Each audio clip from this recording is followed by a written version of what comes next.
Taiwan, good evening. I'm Erika Liu with 10 minutes of news from here in Taiwan and around the world. COVID-19 is continuing to spread in northern Taiwan. The government is maintaining its zero-COVID strategy and is set to roll out local digital COVID-19 passports. Sandy Chi has the details. It has not been a happy year for the northern parts of Taiwan, with disinfections underway, schools suspended, companies stepping up prevention measures, and a growing number of locally transmitted cases. What began as a cluster infection at Taiwan Airport has expanded to the community.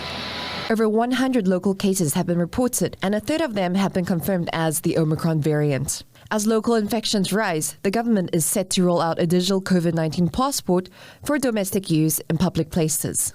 如果中央礼拜四开会同意我们使用疫苗护照的话，我们就会有这些资料。那借鉴以后，我们就会可能在我们的公有场馆先来做示范。那批发市场因为它的人比较多，所以这个也是我们优先考虑的地方。 The influx of overseas Taiwanese returning home for Lunar New Year and 2 more positive cases at Taiwan Airport prompted the decision to expand prevention measures. 所以原来是相对的一些长程的航班，我们直接做落地裁剪。那我们现在要扩大范围。 The testing of inbound travelers will cover some short-haul flights, starting with flights from South Asian and Southeast Asian countries. 以现在的一个大量的一个传播的情况，那与病毒共存，在可以控制的情况之下，那我们大家也有做这样的一些准备。不过现在还是要例行多层次的防疫，力求清零。 Late on Tuesday, a further case related to a cluster, which spread from the airport to its steakhouse in Taiwan, was reported. Other cases have been found in northern Taiwan. They include a family of 4 in Hsinchu and a taxi driver from Keelung who drove people to and from quarantine facilities. As COVID breaches more parts of the country and with more travelers coming in, pursuing a zero-COVID strategy is becoming less tenable. The government says everyone should be prepared to coexist with the virus in the future.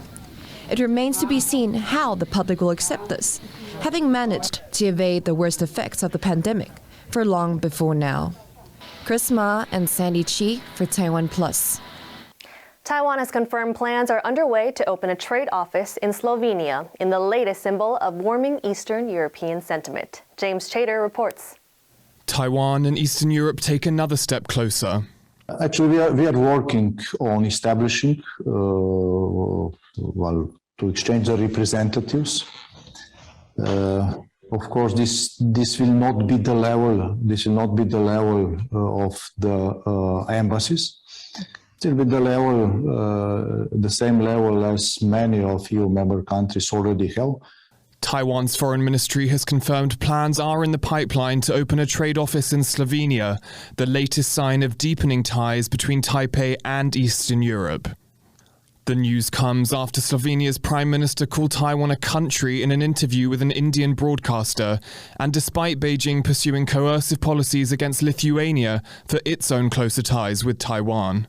What this development shows us that even though that we have seen such a strong backlash coming out of China against Lithuania, it has not deterred others in Central and Eastern Europe from approaching Taiwan and cooperating with Taiwan. Analysts say a range of factors are behind Slovenia's bolder stance, including the Prime Minister's personal sympathy for Taiwan, its alliance with the US and NATO membership. But like Lithuania, it's Slovenia's lower economic reliance on China that's opening room for overtures toward Taipei.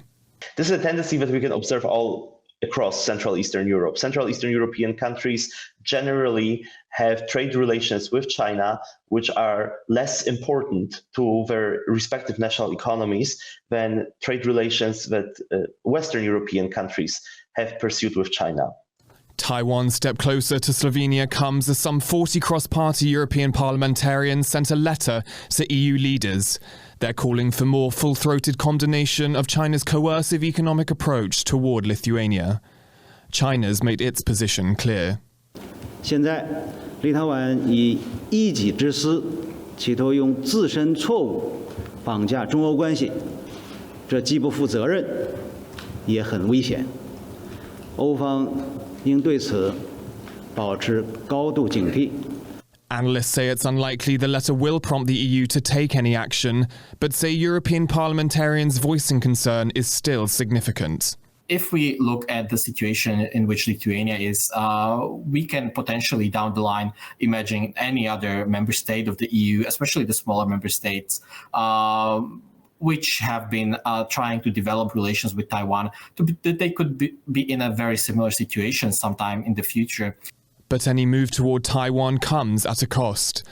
Last month, China removed Lithuania from its customs clearance system, in effect banning Lithuanian imports to China, and warned companies in other countries against investing in Lithuania. Taipei responded by buying up Lithuanian goods unable to enter the Chinese market. On Tuesday, a ship carrying more than 20,000 bottles of Lithuanian rum arrived at Taiwan's Geelong port. As Slovenia develops its own ties with Taiwan, the question becomes whether economic retaliation from Beijing is a price it's willing to pay.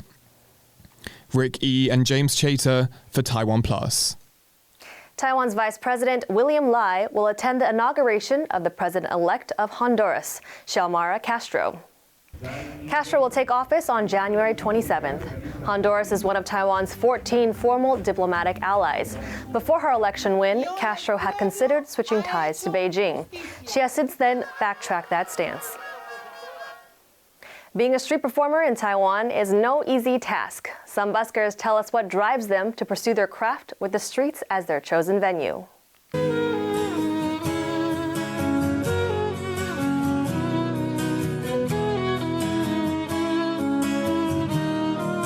转换个舞台，并不是因为我们限制在一个密闭空间表演，而是踏出去向外表演，给大家欢乐，这才是我们的目的。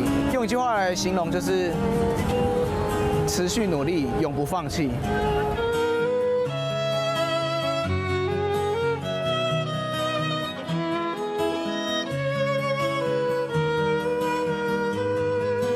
那很多人有不一样的个性，有俏皮的，也有含蓄的，那也有沉默的，也有哀伤的。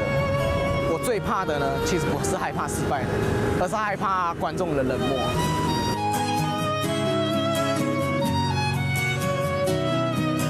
其实表演是一件非常棒的事情，对。不过大家都会觉得说，表演这个行业是个不够职业的一个行业。 做到现在，我发觉越来越多人在看之后，我的自信心越来越足够。我希望我以后，我把我自己，甚至是说把这个表演推广出去给大家，给世界各国的人知道。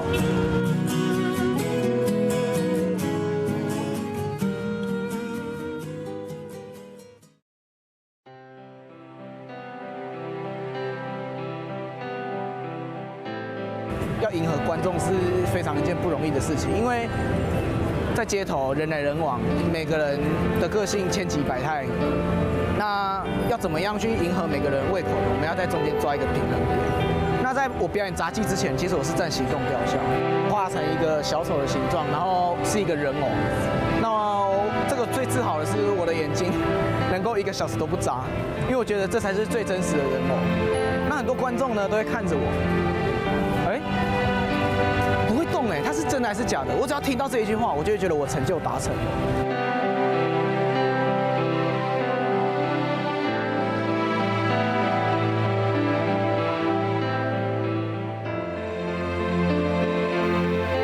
很多人问我说：“你这样为什么？你为什么还要这样子赚不多钱？你为什么还要这样持续呢？”那我会觉得说，如果我现在不做街头的话，我就是个平凡的大学生。那为什么会做街头呢？因为 我想让我的生活更精彩。 Thank you for watching What's Up Taiwan. I'm Erika Liu. We leave you with pictures of Spanish surrealist painter Salvador Dali's exhibition in Taipei. Remember to download the TaiwanPlus app for more stories from Taiwan and around the world. See you next time. Take care.